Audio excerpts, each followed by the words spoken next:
महाराष्ट्राच्या राजकारणात एक मोठी हालचाल सुरू झाली आहे। मराठा समाजाला मनोज जरांगे पाटील यांच्या नेतृत्वात गेल्या वर्षभरात नवा दमदार चेहरा मिळाला, ज्यांनी एकट्या उपोषणावर बसून लाखो लोकांना सोबत आणलं। तर दुसरीकडे आता धनगर समाजातही असाच एक नवा नेता मिळाल्याचं दिसतंय। तो म्हणजे जालना जिल्ह्यातून पुढे आलेले दीपक बोराडे। पण हे दीपक बोराडे नक्की आहे कोण? सविस्तर जाणून घेऊयात या व्हिडिओच्या माध्यमातून। नमस्कार, मी राजनंदिनी आणि तुम्ही पाहताय देदणका। धनगर समाज हा महाराष्ट्रात फार जुना, परंपरागत आणि शूरवीर म्हणून ओळखला जाणारा समाज आहे। अंदाजे 9 ते 10% लोकसंख्या असलेला हा समाज मुख्यतः मेंढपाळी, जनावरांचं पालन, भटकंती आणि शेतीशी संबंधित उपजीविका करतो। शिवाजी महाराजांच्या काळात किल्ल्यांवर, मावळ्यात, सैन्यात धनगरांचा मोठा सहभाग होता। पण स्वातंत्र्यानंतर विकासाच्या मुख्य प्रवाहात हा समाज मागेच राहिला। आजही अनेक गावांमध्ये मेंढपाळ कुटुंब उन्हाळ्यात डोंगर दऱ्या चढत असतात, हिवाळ्यात वेगळ्या भागात जातात, पण शिक्षण, नोकरी, उद्योग या क्षेत्रांमध्ये त्यांची प्रगती कमी दिसते। आणि आता म्हणूनच या समाजाची प्रमुख मागणी गेल्या अनेक दशकांपासून कायम आहे। आम्हाला अनुसूचित जमाती अर्थात एसटी प्रवर्गात सामील करा। आतापर्यंत धनगर समाजाला व्हीजे-एनटी प्रवर्गात आरक्षण आहे, पण समाज म्हणतो की आमच्या नोंदीत मोठा गोंधळ झालाय। संविधान लिहिताना धनगर या शब्दाऐवजी चुकीनं धनगड असा शब्द टाकला गेला। धनगड ही जमात वेगळी उत्तर भारतात अस्तित्वात आहे, पण आम्ही धनगर आहोत, त्यामुळे आम्हाला एसटीचं आरक्षण द्या। या मागणीवर गेल्या 30 ते 40 वर्षात असंख्य मोर्चे, चळवळी, समित्या, निवेदनं, उपोषणं झाली। 1980 पासून समाज नेहमी आंदोलित राहिला।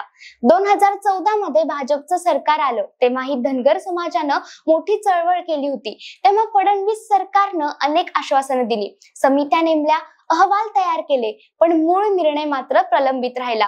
याच पार्श्वभूमीवर आज दीपक बोराडे नावाचा तरुण पुढे आलाय। जालना जिल्ह्यातून त्यांनी आरक्षणाचा मोर्चा काढला।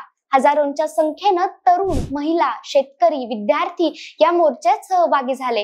घोषणाबाजी घुमली, धनगर समाजाला हक्काचं आरक्षण द्या। समाजानं आपली ताकद दाखवली। तर दीपक बोराडे यांच्या नेतृत्व शैलीत 2 गोष्टी खास दिसतात।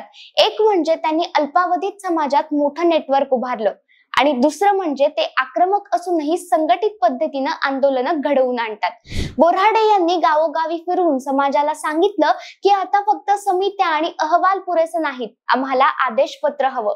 सरकारने दिल्लीशी चर्चा करून आमचं आरक्षण तात्काळ मंजूर करावं। तर मागील वर्षभरात महाराष्ट्राच्या राजकारणात मनोज जरांगे हे नाव सगळ्यांना ठाऊक आहे। मराठा समाजाला ओबीसी मध्ये आरक्षण मिळवून देण्यासाठी त्यांनी अतिशय आक्रमक चळवळ केली। उपोषण, मोर्चे, लाखोंची गर्दी या सगळ्यामुळे ते समाजाचे नेते बनले। अगदी तसंच चित्र आता धनगर समाजात दिसतंय। जरांगे यांनी मराठ्यांचा मुद्दा उचलला आणि बोराडे हे धनगराचा मुद्दा उचलतायत। दोन्ही नेत्यांची तुलना करणं साहजिकच आहे। जालन्यातील मोर्चात गावोगावी गाड्या निघाल्या, स्त्रिया पारंपरिक पोशाखात सहभागी झाल्या, मेंढपाळ कुटुंबांनी आपली जनावरं सांभाळत आंदोलनाचाही भाग घेतला। विद्यार्थ्यांनी परीक्षा सोडून घोषणाबाजी केली। आंदोलनानं संपूर्ण जिल्ह्यात दणाणून गेला। तर दुसरीकडे बघितलं तर राजकीय दृष्ट्या धनगर समाजाचं महत्व प्रचंड आहे। अंदाजे 9% आसपास लोकसंख्या। मराठवाडा, विदर्भ, पश्चिम महाराष्ट्र सगळीकडे समाज पसरलेला आहे आणि धनगर समाज निवडणुकीत निर्णायक ठरतो। त्यामुळे भाजप, शिवसेना, काँग्रेस, राष्ट्रवादी सगळेच पक्ष धनगरांचा रुसवा सहन करू शकत नाहीत। यामुळे बोराडे यांच्या आंदोलनाकडे राज्याचं लक्ष वेधलं गेलंय। समाजाची भूमिका आता अधिक स्पष्ट आहे की आम्हाला फक्त आश्वासनं नकोत, आम्हाला आदेशपत्र पाहिजे, निर्णय द्या, नाहीतर आम्ही सरकार विरुद्ध तीव्र आंदोलन करू। यामध्ये तरुणाई आघाडीवर आहे। शिक्षण, नोकरी, भविष्य अंधारात दिसते, म्हणून तरुणांना आरक्षणाशिवाय पर्याय दिसत नाहीये। सरकारकडून काही हालचाली सुरू झाल्यात। काही नेते बोलतायत की हा प्रश्न दिल्लीच्या स्तरावर सुटला पाहिजे, कारण अनुसूचित जमातींच्या याद्या बदलणं हा विषय केंद्राच्या अखत्यारीत येतो। महाराष्ट्र सरकार कितीही इच्छुक असलं तरी अखेरीस केंद्राचा निर्णय महत्त्वाचा ठरतो। त्यामुळे बोराडे आणि समाज आता थेट दिल्लीवर दबाव आणण्याच्या तयारीत आहेत। तज्ञांचं म्हणणं असं आहे की धनगर समाजाला एसटी आरक्षण दिल्यास इतर समाजाचाही प्रश्न उभा राहील, कारण एसटी प्रवर्गात आधीच मर्यादित जागा आहे। आहेत. पण धनगरांचा दावा इतका ऐतिहासिक आणि ठोस आहे की सरकारला विचार करावा लागणार आहे. या आंदोलनाचा परिणाम असाही दिसतोय की समाजाच्या नेत्यांमध्ये एकजूट वाढली आहे. आतापर्यंत समाजात अनेक गट तट होते. काही राजकीय पक्षांच्या मागे गेलेले नेते तर काही वेगवेगळ्या संघटनात विभागलेले कार्यकर्ते. पण दीपक बोऱ्हाडे यांनी त्यांना एकत्र आणण्यात यश मिळवलंय. आंदोलनात सर्व गट, सर्व संघटना एकत्र आल्यात. पण आता या सर्व घडामोडींचा निवडणुकीवरही थेट परिणाम होईल. जर समाजानं ठाम भूमिका घेतली आणि एखाद्या पक्षाला उघड पाठिंबा दिला तर 30 ते 40 विधानसभा मतदारसंघावर परिणाम होऊ शकतो. आज महाराष्ट्र दोन मोठ्या आरक्षणाच्या प्रश्नांशी झुंजतोय. मराठा समाजाचं आरक्षण आणि धनगर समाजाचं आरक्षण.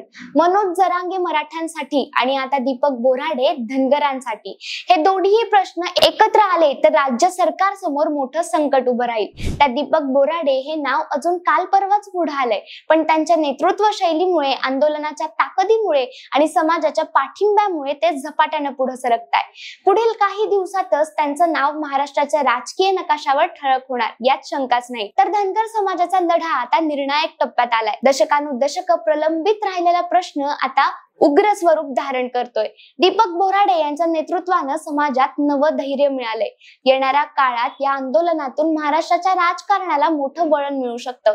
सरकारनं तातडीने निर्णय घ्यायलाच हवा, नाहीतर ही ज्वाला अधिक भडकणार असं बोललं जातंय. तर या संपूर्ण व्हिडिओ बद्दल तुम्हाला नक्की काय वाटलं हे आम्हाला कमेंट्स करून कळवा आणि दे दणकाला सबस्क्राईब करायला विसरू नका. धन्यवाद.